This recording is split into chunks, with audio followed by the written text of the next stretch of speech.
Em 1637, René Descartes fundou a filosofia moderna com uma certeza absoluta.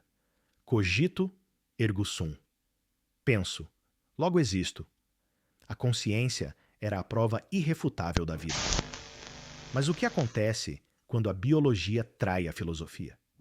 Existe uma condição rara, oculta nos arquivos mais profundos da psiquiatria forense, onde o paciente olha para o espelho e, embora veja um corpo, não vê vida. Ele sente o coração bater, mas a lógica do seu cérebro insiste em uma conclusão aterrorizante. Eu já estou morto. No nosso último dossiê, exploramos o fator terceiro homem, onde o cérebro cria uma presença fantasma para salvar sua vida. Hoje, vamos inverter a equação. Vamos analisar o que acontece quando o cérebro decide apagar a sua existência. Não é um fantasma na máquina.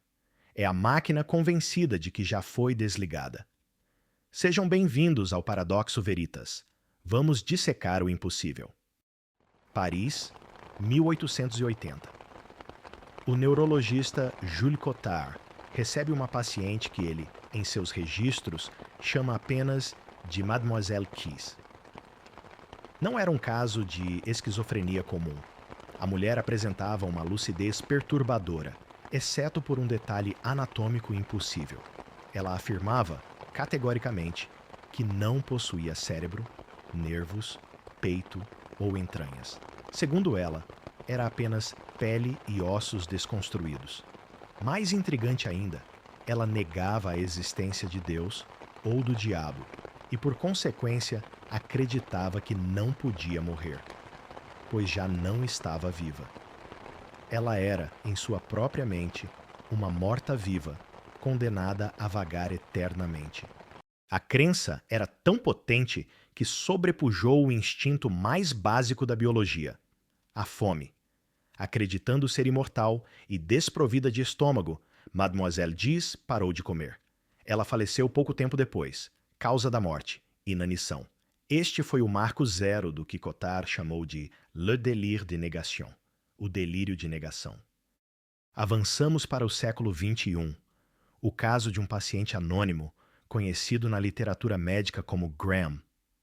Após uma tentativa de suicídio fracassada, Graham acordou. Mas não se sentia aliviado, nem deprimido. Ele sentia ausência. Ele disse aos médicos que seu cérebro estava morto, que ele havia fritado a mente na banheira. Os médicos insistiam que ele estava falando, andando, raciocinando, mas Graham não sentia gosto, cheiro ou prazer. Ele passava o tempo em cemitérios, sentindo que aquele era seu único habitat natural.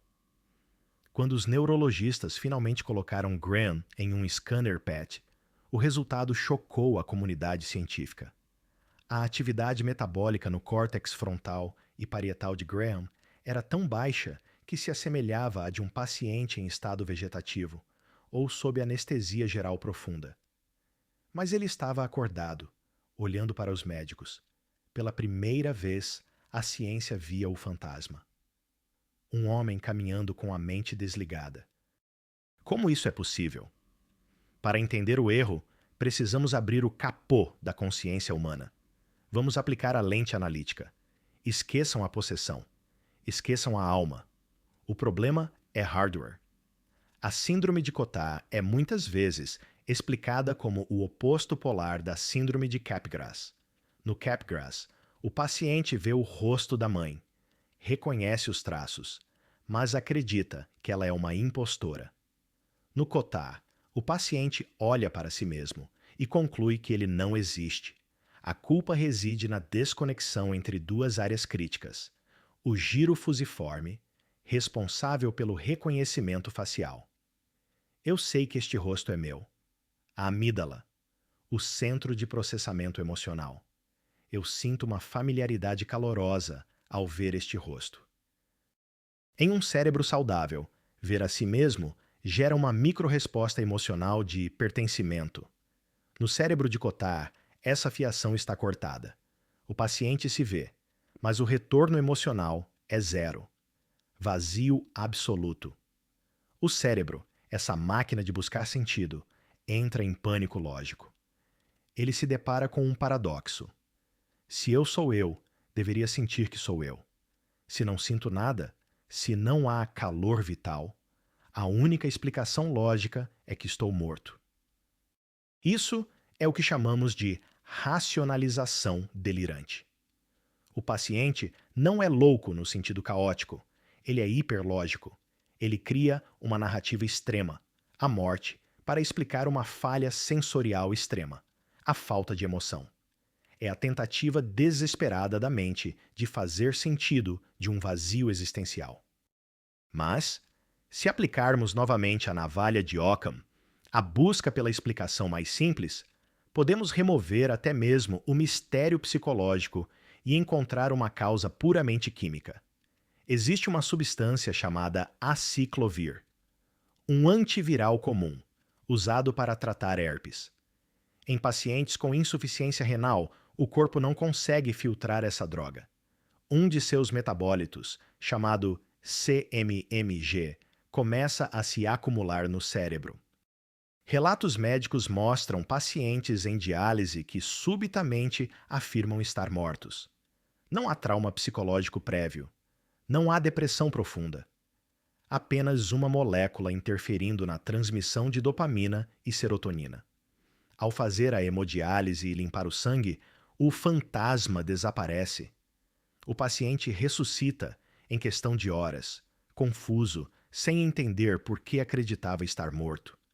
Isso nos leva a um contraponto perturbador.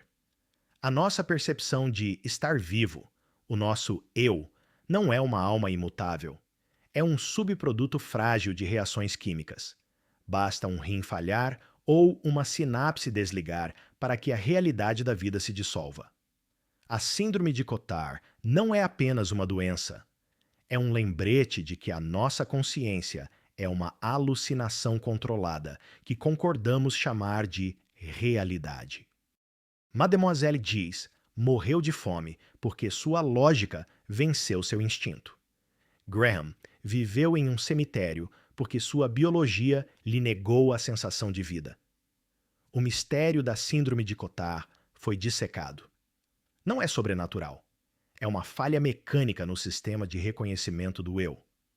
Mas isso nos deixa com uma pergunta final, talvez mais inquietante que a própria síndrome. Se o cérebro pode te convencer, com certeza absoluta, de que você está morto quando está vivo, que outras certezas ele está fabricando agora mesmo? A sua percepção de realidade é um fato, ou apenas o caminho mais fácil que sua mente encontrou para evitar o caos? Eu sou Paradoxo Veritas, e aqui, a realidade é apenas a primeira camada.